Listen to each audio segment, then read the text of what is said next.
ಅಪ್ಪಿ ಇದು ಯಾವುದೋ ಫ್ಲಾಶ್ ಬ್ಯಾಕ್. ಹೇ ಫ್ಯಾಮ್, ಇದು ನೆನ್ನೆ ಹಾಕಿದ್ದಿದ್ದು ಪಾರ್ಟ್ 1 ವೀಡಿಯೋನ ಕಂಟಿನ್ಯೂಷನ್ ಬ್ಲಾಗ್ ಆಗಿರುತ್ತೆ. ಏನೋ ಸ್ಪೆಷಲ್ ಮಾಡಿದ್ದೀನಿ ಅಂತಂದ್ರಲ್ಲ, ಹೋಗಿ ನೋಡಿದ್ರೆ ಒಬ್ಬಟ್ಟಿಗೆಲ್ಲ ರೆಡಿ ಮಾಡ್ಕೋತಾ ಇದ್ರು. ನಮ್ಮ ಅಜ್ಜಿ ಊರಿಂದ ಬಂದ್ರೇ ಏನಾದರೂ ತಿಂಡಿ ಸ್ಪೆಷಲ್ ಮಾಡ್ತಾರೆ ಅಥವಾ ಊರಿಂದನೇ ಮಾಡಿ ನಮಗೆ ತಂದುಕೊಡ್ತಾರೆ. ಅಜ್ಜಿದಿರ್ ಸ್ಪೆಷಲ್ಲೇ ಅದಲ್ವಾ. ಅದಾಗ್ತಿದ್ದಂಗೆ ಅವರು ಒಬ್ಬಟ್ಟು ತಟ್ಟಕ್ಕೆ ಶುರು ಮಾಡಿಕೊಂಡ್ರು. ಅವ್ರು ಮಾಡೋ ಒಬ್ಬಟ್ಟಂತೂ ಸೂಪರಾಗಿರುತ್ತೆ. ನಾವು ಯುಗಾದಿಗೆ ಹೋದಾಗೆಲ್ಲ ಎರಡೆರಡು ಸತಿ ಮಾಡಿಸ್ಕೊಂಡು ತಿಂತೀವಿ. ಈ ಕಡೆ ನಮ್ಮ ಅಜ್ಜಿ ಒಬ್ಬಟ್ಟು ತಟ್ತಾ ಇದ್ರೆ ಪಾಪ ನಮ್ಮ ವೆಂಕಟಿ ಫೀಲ್ ಮಾಡ್ತಾ ಇದ್ರು, ಅವ್ರ ಕೈಲಿ ಏನೂ ಮಾಡೋಕ್ಕಾಗ್ತದೆ.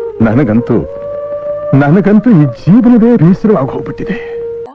ನಮ್ಮ ಅಜ್ಜಿ ಒಬ್ಬಟ್ಟು ತಟ್ಕೊಡ್ತಾ ಇದ್ರು, ನಾನು ಸುಡ್ತಾ ಇದ್ದೆ. ಅವ್ರಿಗೆ ಸಮಾಧಾನನೇ ಇಲ್ಲ ನಾನು ಚೆನ್ನಾಗಿ ಸುಡ್ತಿದ್ದೀನೋ ಇಲ್ವೋ ಅಂತ. ತಂದು ತೋರಿಸಿದ ತಕ್ಷಣ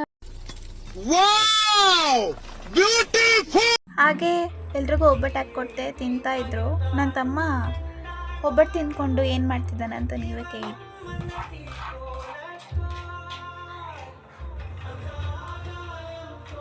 ವಿಡಿಯೋ ಅಂದರೆ ಅವನಿಗೆ ತುಂಬ ಇಷ್ಟ. ಅದರಲ್ಲಿ ಆ ಸಾಂಗು, ಆ ಲಿರಿಕ್ಸ್ ಎಲ್ಲ ಸೂಪರಾಗಿ ಮ್ಯಾಚ್ ಆಗುತ್ತೆ. ಅದಕ್ಕೆ ಯಾಕಂದರೆ ನಾವೆಲ್ಲ RCB fans.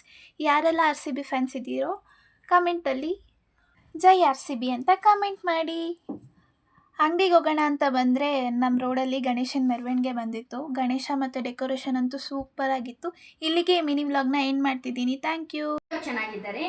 Like, share, subscribe ಮಾಡಿ, ಸಪೋರ್ಟ್ ಮಾಡಿ.